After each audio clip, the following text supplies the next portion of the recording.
E aí, galera, bom dia, tudo bem? Prazer imenso estar aqui. Meu nome é Tomás Duarte, sou cofundador da Trexel, igual o Jordão falou. E eu vou falar de um tema que eu sou literalmente apaixonado, que é, de fato, a experiência do cliente, a satisfação do cliente, melhorar o atendimento. Quem aqui tem uma conta no Reclame Aqui, por exemplo? Conta no Reclame Aqui. Atualmente, 17% da população brasileira que tem acesso à internet tem uma conta no Reclame Aqui. Quem aqui tem um processo judicial contra uma empresa relacionada a consumo? Legal, temos uma. São mais de 2 milhões de processos relacionados a consumo contra as empresas. Então, isso mostra que a gente precisa melhorar a satisfação e a experiência do cliente no Brasil.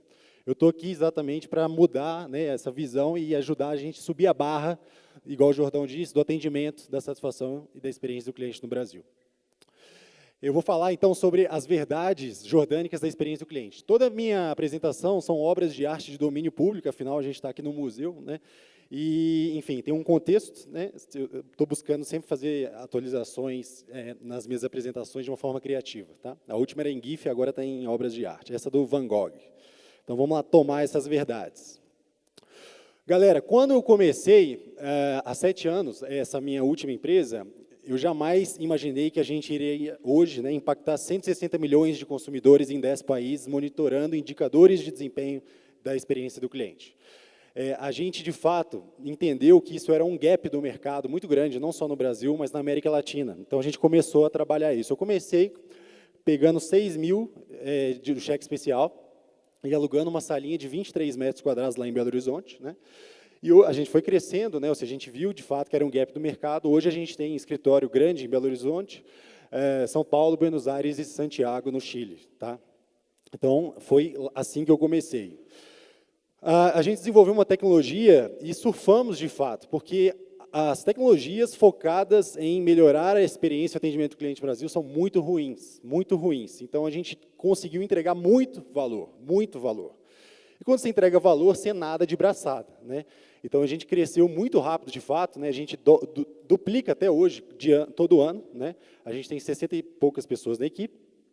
E isso mostra a primeira verdade, né? A primeira verdade jordânica sobre a experiência do cliente no Brasil é que a experiência do cliente no Brasil é um lixo, né? 70% das empresas no Brasil nunca fizeram pós-venda, nunca se preocuparam com o pós-venda. Veja só mais um indicador, né? E, atualmente, quando 89% dos clientes, eles migram de empresas, ou seja, vão para uma empresa concorrente depois de uma experiência pobre. Então, a gente tem uma grande oportunidade de fazer diferente e cativar, de fato, o cliente, oferecendo sempre um alto nível de serviço em todos os pontos da jornada do cliente. Aí eu convido, né, igual o Richard Branson, da Virgin, ele sempre fala, se algo te frustrou, monte um negócio. Então, para quem quiser montar empresa na área de experiência do cliente no Brasil, vai dar certo, vai ter sucesso. Monte algo que entregue valor e você vai crescer muito. Quem aqui está querendo montar uma empresa? Aí, ó, tem grande oportunidade, tá? Eu estou montando uma spin-off agora, né? A segunda verdade jordânica é que o ecossistema de experiência do cliente é pelado, ele precisa ser incrementado e fomentado. Em 2011, eu e mais um amigo, a gente teve a ideia de fundar a Associação Brasileira de Startups, a AB Startups, como é chamado, né, a ABS, tem várias iniciativas, hoje a sede é em São Paulo, e foi exatamente para fomentar o ecossistema, ou seja, a gente queria melhorar as startups brasileiras, ajudar a subir a barra, né? E lá em Belo Horizonte tem um valley, né, um ecossistema também muito forte, que eu atuei muito, chama São Pedro Valley, e é uma das formas mais legais de você melhorar o seu negócio, ajudando o ecossistema. Então, hoje, na parte de experiência do cliente, a gente ajuda a fomentar o ecossistema. A gente precisa, em qualquer segmento que você atua, contabilidade, a galera da contabilidade aqui, ó. Isso aí. Precisa criar um ecossistema para fazer trocas, compartilhar informações, né? Existe almoço grátis, ou seja, vamos trocar informações para que a gente evolua juntos, né? Ou seja, todas as áreas têm a necessidade de ter um ecossistema forte. A experiência do cliente no Brasil é um ecossistema muito fraco e a gente está ajudando a melhorar isso, tá? A terceira verdade jordânica, ela é muito triste, né? Ela mostra que as grandes lideranças do Brasil, hoje, a gente atende as maiores empresas em várias verticais de mercado. Eu estou falando de bancos, seguradoras, empresas de tecnologia, companhias aéreas, eu estou falando de empresas de todos os segmentos, tá? Inclusive fora do Brasil. Indústria, varejo físico, varejo online, por aí vai. A maioria das grandes lideranças, né, os C-levels, CEOs, eles não sabem gerir a satisfação do cliente e, pior, eles não sabem calcular o retorno de investimento disso. A gente sabe que investir na experiência do cliente traz retorno. Pega grandes companhias como Amazon, Apple e Disney, que são exemplos bem clichês, mas que são empresas referências em lealdade do cliente, né, lealdade do cliente. Essas empresas, de fato, elas têm essa cultura de calcular o retorno de investimento da experiência do cliente. Aqui no Brasil, a gente engatinha, eu consigo contar na mão quantas empresas no Brasil fazem isso. Eu estou falando em empresas de bilhões de faturamento. Tá? Então, é necessário que haja uma evolução das lideranças, e as lideranças são o fator primário para que haja implementação da cultura centrada no cliente, customer-centric, né? Cultura centrada no cliente. A liderança dá o exemplo.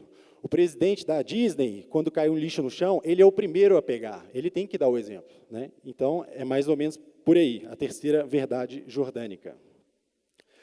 A quarta verdade jordânica é que a maioria dos brasileiros, eu diria 50%, né, metade dos brasileiros, na prática, eles não gostam de clientes, não sabem lidar com clientes, não são people's person, como os americanos chamam. Né? De colocar, ou seja, um sorriso no rosto, olá, bom dia, tudo bem, como posso te ajudar? Tenha um ótimo dia, estou aqui para te ajudar, como eu posso evoluir a sua experiência aqui na nossa empresa? Né? Então, a maioria das pessoas, elas não gostam de clientes, ou elas fingem que gostam, o cliente sai e fala assim, nossa, graças a Deus, esse cara chato saiu daqui. Né? Então, a gente tem que mudar essa visão. É o brasileiro, eu chamo isso de síndrome do balcão, né? Aquele cara que está atrás do balcão, ou seja, ele está atendendo o cliente, ele não trata bem o cliente, mas na hora que ele vai para o outro lado do balcão ser cliente, ele quer ser bem tratado. Então, está na hora da gente mudar isso. Né? Então, essa é a quarta verdade jordânica. A quinta verdade jordânica, com essa bela obra do Utagawa, né, Kuniyoshi, um artista japonês muito famoso, mostra que os profissionais brasileiros são tapados, ou seja, não sabem aprender ou fazer parcerias com concorrentes. Normalmente, eu converso com presidentes e vice-presidentes de grandes empresas, porque hoje a experiência do cliente está no holofote. Todas as empresas estão falando de experiência do cliente e querem trazer indicadores de experiência do cliente. Né? Então, eu converso com as grandes lideranças sobre isso. Né? E eu estava numa grande empresa e é proibido falar o nome da empresa concorrente. Veja só que pensamento simples, burro. Né? Quantos nossos concorrentes podem nos ajudar? Quantos nossos concorrentes podem nos inspirar? Né? É claro que olhar só para a concorrência é olhar para o passado. Tudo que se você se basear num concorrente e copiar tudo que ele está fazendo, você está copiando o que ele fez há 2, 3 anos atrás. Na prática, você precisa de olhar sempre para o futuro, inovação, né? E pegar o que o concorrente faz de melhor e melhorar isso 2, 3, 4, 5 vezes. Tá? Então, olhar para as empresas concorrentes, vivencie experiências com a concorrência. Isso é muito legal. Faça cliente oculto com seu concorrente. Anote todos os pontos mais tops. Né? Eu estava com o presidente da maior construtora do Brasil, ele falou assim, ó, eu mando meu diretor de engenharia e visitar os apartamentos das empresas concorrentes a cada 3 meses. Anota todos os pontos positivos e traz para a gente. Isso, sim, é saudável. A sexta verdade é que o barco vai afundar para muita empresa gigante. Né? Então, são novas empresas que vão chegar e destruir tudo. Eu conheço várias empresas que, se chegar uma empresa concorrente aqui no Brasil, com um modelo americano ou europeu, elas quebram em 6, 12 meses. Grandes marcas que certamente vocês conhecem. Porque elas estão mal acostumadas. O nível de serviço no Brasil é muito baixo. Então, na hora que chega uma empresa concorrente, pega os bancos digitais em relação aos bancos tradicionais. O desespero. Né? Porque o nível de serviço é baixo do banco tradicional. Quando você cria um outro nível de serviço, você quebra uma empresa tradicional. Né? E hoje, falando de ciclo de adoção de novas tecnologias, você pega 5 anos, aí, um prazo de vida de qualquer negócio, né? Para se reinventar de alguma maneira. Né? Então, tem empresa que vai quebrar rápido. Eu conheço uma das maiores empresas de varejo físico, tem todos os shopping centers do Brasil, praticamente. A meta dela é adicionar uma loja nova por mês. Mas você chega lá na loja, os itens estão todos caídos no chão, aquela fila enorme, aquela zona. O que adianta você aumentar, encher a piscina, né? Encher, na verdade, a banheira com o ralo aberto? Né? Ou seja, não faz sentido. A sétima verdade jordânica, com essa bela obra do Miró, é que o Brasil tem notas infladas. O Brasil é a América Latina, tá? Você tem o NPS, que é o indicador de experiência e satisfação do cliente, né, que é a gente monitora para hoje para várias empresas, e ele é muito alto.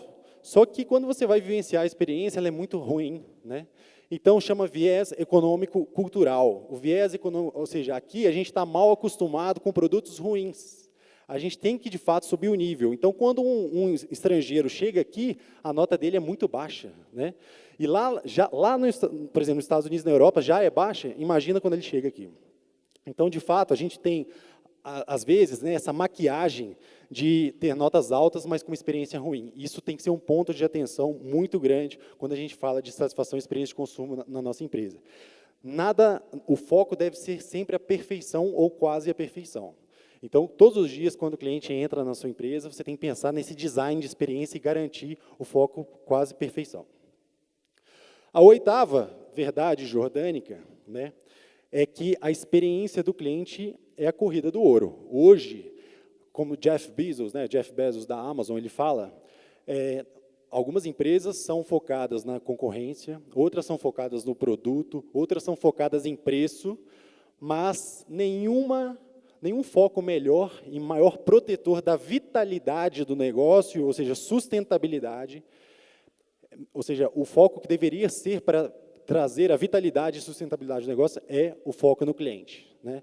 Ou seja, em construir uma relação de consumo saudável e que o cliente saia com um sorriso no rosto e que ele, mais do que isso, além de voltar a recomprar com você, ele vai indicar para todos os amigos e familiares, né? Ou seja, a indicação hoje é o tema mais, a melhor, o ápice da sua experiência, né? A melhor possibilidade que você possui para garantir o ápice da sua experiência. Você tem clientes indicando para outras pessoas o seu produto, porque você é muito bom, e mais do que isso, você vai reduzir o seu custo de aquisição de clientes, porque um cliente, quando indica para o outro, já chega vendido, ou seja, uma venda mais rápida, né? Então, na prática, você precisa fazer isso. E se você comparar isso dentro das empresas, das pequenas, médias e grandes empresas, existe hoje uma degolação. Hoje não há colaboração, principalmente nas grandes, né? Existe um mata-mata entre os profissionais. Porque quando tem uma área, um holofote apontado para uma área, todo mundo quer ser o líder, todo mundo quer ser o palestrante, todo mundo quer ser o cara que vai sair na mídia, né? Mas não há uma preocupação genuína com o cliente. E isso é importante, né? Então, são aborrecimentos diários dentro das empresas que mostram que, na prática, é necessário pensar mais em colaboração, né? Pensar mais, enfim, em give back, ou seja, de ajudar o amigo, o próximo, né? Pensando, de fato, no cliente. E não simplesmente para você ser o grande destaque na mídia, dentro da sua empresa, né? A nona verdade é que dá para se diferenciar muito pouco, né? Passando uma maquiagenzinha no Mao Tse Tung, igual o Andy Warhol fez, né? O fato é que não precisa de muito dinheiro para evoluir a experiência do cliente. Não precisa de muito dinheiro. É necessário investimento de tempo, suor, dinheiro, um pouco, para começar.